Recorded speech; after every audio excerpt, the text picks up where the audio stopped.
출판을 정말 많이 그 과정을 거치셨잖아요. 그래서 꼭 그걸 물어보고 싶었어요. 전반적인 출판의 어떤 프로세스? 간단해요. 출판사는 이 사람의 이름이 적힌 책을 원가 7,000원에 한 1,500부 정도 내놔서 이게 다 팔릴 수 있을까 없을까. 다 팔릴 수 있으면 다른 거를 다 제외하더라도 이제 진행이 되는 거고, 그거에 대한 출판사에 확답을 줘야 되는 과정이 저는 여기서 나온 프로세스의 전부라고 생각을 해요.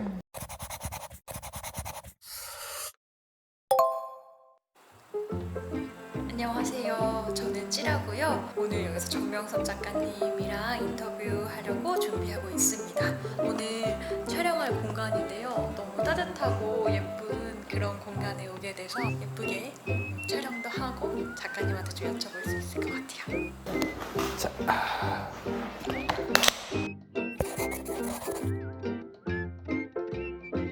근데 궁금한 거 있어요. 두 분 다 굉장히 유명한 북튜버인데 설마 이런 과정을 거쳐서까지 책을 내야 되느냐, 뭐 조회수라든지 아니면 뭐 이런 영상을 위해서 이런 걸 일부러 하는 거 아니냐. 저는 초기에 제가 이제 어쨌든 처음 할 때는 북튜버라는 개념도 없고 그렇죠. 그러니까 그때는 몇 군데서 연락을 받았어요.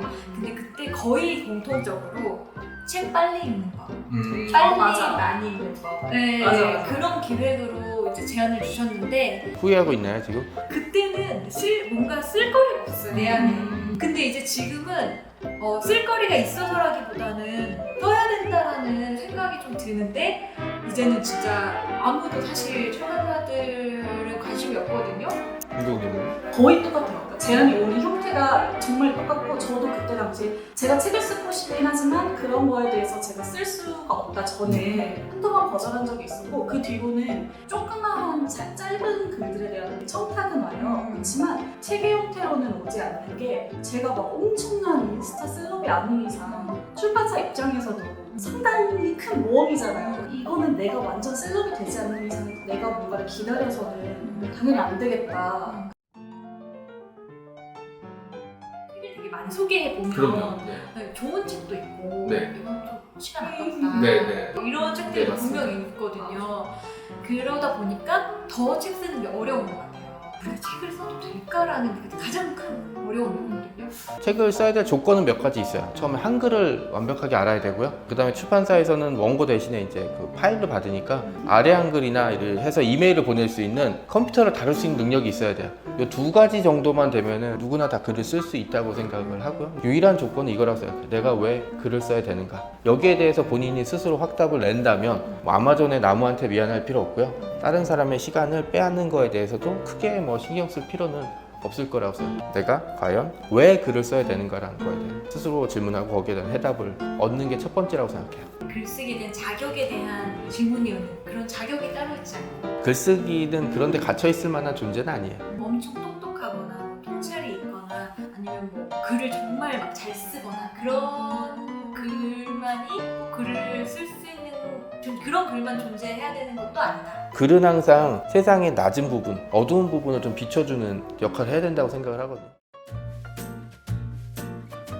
파주 출판도시에 있는 아시아 정보문화센터, 거기에 이제 1층에 로비에 이제 카페가 있거든요. 2002년부터 11년까지 이제 일을 했었고, 2003년쯤인가 아침에 출근을 하고, 커피는 만드는 과정 똑같아요. 아침에 도착하자마자 커피 머신 불을 켜고 예열을 1시간 정도 걸리거든요. 뛰어다녀야 되고 막 청소하고 쓸고 이렇게 하면 1시간이 걸리는데, 그날은 진짜 왠지 모르겠지만 30분 만에 끝났어요. 그러니까 노트북에서 뭐 이렇게 인터넷 볼 텐데, 왜 그런지 모르겠지만 그때 갑자기 컴퓨터를 켜고 글을 쓰기 시작했어요. 그 30분의 시간 동안 그냥 글을 써봤어요. 확실한 거는 그 30분이 지나고 난 이후에는 그 이전과 이후가 달라진다는 거죠. 그러니까 글쓰기의 장점이라는 게, 사실 뭐 책을 내서 돈을 벌고 유명해지고 이런 것도 있지만, 그거보다 훨씬 중요한 게 뭐냐면 글을 쓰면서 사람이 자아라는 걸 찾게 돼요. 뭐 기계적으로 쓰거나 뭐 남의 글을 베껴 쓰는 게 아니고, 내 머릿속에 있는 생각을 정리하는 순간 그 자아가 확장되고 발전하는 걸 저는 느끼거든요. 그게 이제 어떻게 보면 글쓰기의 가장 큰 장점이라고, 세상을 바라보는 시선이 달라지면서 내 삶이 달라지는 게 느껴지거든요.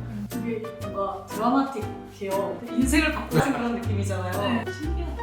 그러니까 글이라는 물성은 똑같은 게 하나도 없어요. 만약에 두 분이 같이 글을 쓴다고 하고 오랫동안 회의를 해서 머리를 맞대고 결론을 도출한다고 해도 쓰게 되면 전혀 다른 얘기가 나올 거예요. 왜냐면 글은 그 사람이 지나온 인생이자 지문 같은 거거든요. 제일 중요한 건 그 과정에서 나를 찾아갈 수 있다는 거. 그래서 제가 질문을 할 때 그 질문을 스스로한테 얘기하는 거예요. 왜 내가 글을 써야 하는가? 라는 질문과 좀 닿아 있는 거죠. 글을 잘 쓴다는 거는 질문을 많이 받는데 글쓰기를 고칠 수 있을까? 저는 제가 여러 차례 테스트를 해봤는데 안 돼요. 제가 김훈 작가 되게 좋아하거든요. 김훈 작가 문장 스타일로 테스트를 해봤어요. 제가 책을 진짜 다 읽고 유일하게 필사한 책이 김훈 작가 책인데 그럼에도 불구하고 2페이지를 못 넘어가더라고요.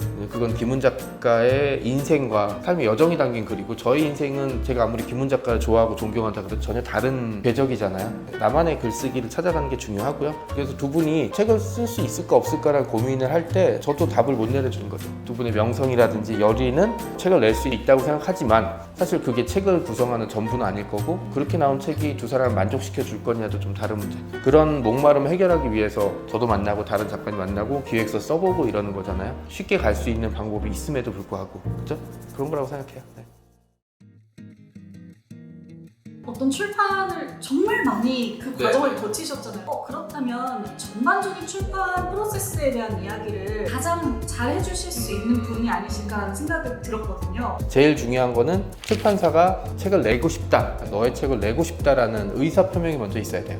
그게 아니면 반대로 저자가 저는 당신 출판사에서 책을 내고 싶어요. 근데 당연히 전자가 가능성이 훨씬 더 높죠. 출판사랑 먼저 접촉을 해야 되는데 주의할 것과 신경 써야 될 부분들이 있습니다. 그러니까 이런 첫 번째로는 출판사의 성향을 잘 파악해야 돼요. 예를 들어서 에세이 되는 출판사에 좋은 소설입니다 이러면 아무짝에도 쓸모없어요.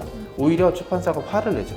우리 출판사에 대한 조사도 안 해보고 원고를 줬다고 출판사에 보낼 때는 첫 번째는 이 출판사에 내는 책과 내 원고의 방향성이 맞나. 에세이를 쓰고 싶으면 에세이 내는 출판사, 소설 쓰고 싶으면 소설 전문 출판사. 두 번째 단계로 이제 출판사에 연락이 오거나 아니면 뭐 메일을 보낼 때 이 책이 당신 출판사에 필요한지를 충분히 어필을 해야 돼요. 책은 간단히 말씀드릴게요. 여기 뒤에 보시면 책 가격이 적혀 있잖아요. 16,000원 이 정도니까 출판사는 그러니까 이거를 1,000부에서 2,000부 정도 찍고요. 제작비를 보통 50에서 60으로 잡고 여기 작가 인세를 10% 줘야 되잖아요. 그러니까 예를 들어 10,000원짜리 책이면 출판사가 생각하는 원가는 6,000원에서 7,000원 사이 정도 될 거예요. 그걸 한 1,000권 정도 찍으면 한 700만 원 정도? 그리고 이제 물류비나 기타 비용을 하면은 1,000만 원에서 2,000만 원 정도 들 거예요. 부수가 늘어나면 더 늘어나겠죠. 간단해요. 출판사는 이 사람의 이름이 적힌 책을 원가 7,000원에 한 1,500부 정도 내놔서 이게 다 팔릴 수 있을까 없을까? 네, 다 팔릴 수 있으면 다른 거를 다 제외하더라도 이제 진행이 되는 거고 그거에 대한 출판사에 확답을 줘야 되는 과정이 저는 여기서 나오는 프로세스의 전부라고 생각을 해요. 제가 130종의 책을 냈고 출판사 미팅을 진짜 많이 했을 거 아니에요. 진행 중인 것도 있고 그러지만 똑같은 케이스는 없어요. 일률적인 어떤 흐름이 있다고 누군가 얘기한다면 장담하지만 사기꾼이에요. 그렇게 될 리가 없어요. 일단 확실한 거는 전제 조건이 이거예요. 이 화면을 보고 글을 쓰고 싶어하는 사람의 이름이 박힌 책을 1,000권에서 1,500부를 출판사에서 팔 수 있다면 프로세스가 이제 그게 끝이에요. 나머지는 요식행위예요. 계약서를 쓰고 하는. 그리고 그게 거기에 대해서 확답이 없다면 사실 무슨 과정을 거쳐도 원하는 결론에 도달할 수 없는 거죠. 어쨌든 저희가 어딘가에 초고를 하고 출판사를 알아보고 이런 과정 모든 과정 전에 초고를 만들어야 한다는 맞습니다. 걸 해야 되잖아요. 네. 이걸 어느 정도 분량을 써서 어떤 방식으로 전달해야 될지에 대한 고민도 조금 하게 되거든요. 가장 중요한 건 사실 원고 자체보다 준비돼 있어야 돼요. 딱 누르면 자동으로 나올 수 있게 저는 무슨 책을 준비하고 있고 이런 얘기를 해보고 싶습니다 라고 바로 누르면 나올 수 있게. 그리고 가급적이면 플랜 B도 준비해야 돼요. 얘기해서 딱 얘기했는데 오케이 되면 좋지만 표정이 살짝 애매하거나 그러면 그리고 하나 더 준비한 거 있다고 이런 식의 준비를 할 수 있으려면 글을 충분히 써야 돼요. 그렇게 준비되려면 사실 글이 나와 있어야 되는데 이 부분은 조금 애매해요. 왜냐면 제가 말씀드렸듯이 초고는 쓰레기고요. 그리고 다 고쳐놨는데 출판사가 또 고치라고 할 수 있어요. 예를 들어서 저는 대충 썼고요. 출판사에서 계약하면 고치려고 하면 출판사는 계약할 생각 없는데? 이렇게 할 수가 있어요. 그러니까 첫 번째 원고는 많이 다듬어야 돼요. 그래서 원고 나오면 초고가 나오면 잠깐 쉬었다가 바로 고치면은 이게 잘 안 고쳐지거든요. 다른 아이템 정리하든지 잠깐 쉬었다가 머리를 좀 비우고 저는 3일에서 일주일 정도거든요. 원고를 보면 좀 부족한 점이 보일 거예요. 제일 중요한 게 오탈자 찾아야 되고요. 그 다음에 원고의 방향성이 맞는지 아닌지, 그 다음에 그 시기 동안 다른 믿을 수 있는 몇 명한테 원고를 보내줘서 피드백을 받아야죠. 그런데 이 사람은 뭐 출판사는 아니잖아요. 그러니까 방향성이 다를 수 있다는 점을 감안해서 원고의 완성도를 높이는 쪽으로 진행을 하고 준비를 하고 있다가 겹치는 건 이런 것 같아요. 기획을 먼저 해야 되나? 글을 먼저 써야 되나? 제안을 먼저 해야 되나? 왜냐면 글을 썼는데 이게 아니면 네. 어떡하지? 기획이 먼저냐 글이 먼저냐, 그리고 어느 순간에 내가 이제 탭핑을 해볼 거냐고 이런 부분이 조금 저는 글이 먼저라고 생각해요. 그게 설사 출판사가 원하지 않거나 엄청 고쳐야 된다고 해도 글이 중요한 게 뭐냐면 글이 나와야 기획이 나올 때가 있어요.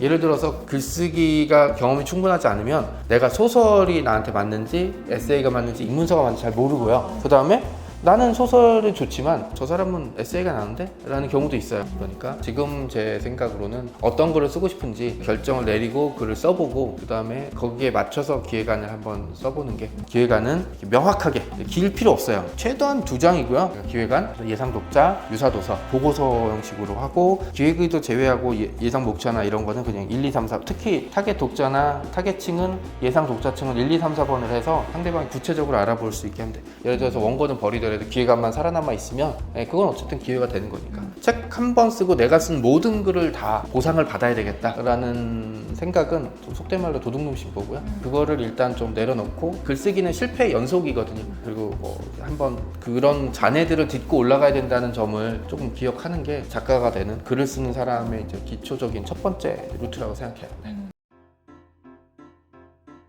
사실 습작 과정도 그렇고 책을 내는 과정에서 글을 엄청나게 많이 써야 된단 네. 말이에요. 이게 책으로 나오지 못할 수도 있다는 불안감 자체를 안고 또 글을 써야 네. 되는 거잖아요. 그런 모든 압박과 시간적 부족함과 나의 부족함을 다 안고서도 자리에 앉아서 이렇게 글을 쓸 수 있게 하는 비결이 있을까요? 열망이죠. 내 이름으로 된 책을 내겠다는 열망. 근데 사실 따지고 보면 다른 일 중에도 쉬운 일은 없어요. 아까 말씀드렸듯이 내가 이만큼 노력했으니까 보상을 받아야 된다는 생각을 일단 좀 버리는 게 제일 좋고요. 그 가장 간단한 건 그렇게 얘기해요. 한 앞에 5권은 버릴 생각하고 쓰라고. 아, 저 선배 진짜 열심히 했어요. 그 얘기는 잘 안 하니 속으로 하는 거예요. 열심히 하는 사람이 어딨어요. 열심히 다 하니까 글을 쓰는 거고, 그게 책을 내는 전제 조건은 아니라고 생각해요. 중요한 건 내가 그냥 꾸준히, 어차피 글쓰기를 결심했으면 이거는 한두 해 결판 낼 생각은 아닐 거 아니에요. 몇 년 동안에 걸쳐 생각하실 테니까 이 과정에서 실패는 내가 실패로 생각하느냐 아니냐에 따라서 달라져요. 그리고 제가 습작을 3년 동안 진짜 수십만 자 했는데 이걸 내가 실패라고 생각했다면 지금의 저는 없죠. 이거를 가지고 난 앞으로 더 발전해 나가겠다, 난 조금씩 나가겠다. 내가 열심히 이 분야에서 노력하면 10년 정도 하면 기회는 한번 와요. 어차피 한번 오기 때문에 이 기회를 잡느냐 못 잡느냐가 그 다음 문제고, 어쨌든 열심히 하는 게 저는 중요하다고 봐요.